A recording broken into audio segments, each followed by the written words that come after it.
Elle a 100, 150, peut-être plus de 200 ans. Et elle se porte comme un charme. Elle n'a même pas fini sa croissance. C'est une entreprise centenaire et l'avenir lui appartient. Quel est son secret?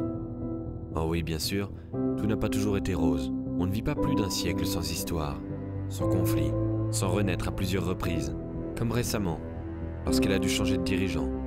Un moment délicat dans la vie d'une entreprise, surtout quand la crise économique s'invite au dernier moment. Parfois, elle s'est retrouvée avec des problèmes pour le moins inhabituels. Trop de croissance, la production ne peut pas suivre.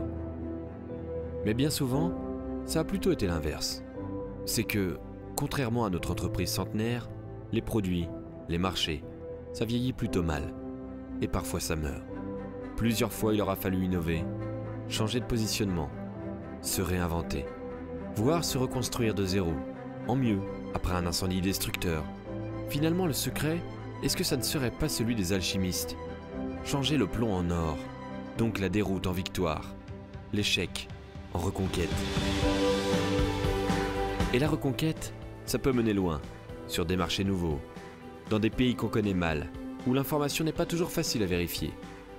Ici comme ailleurs, entreprendre, c'est prendre des risques.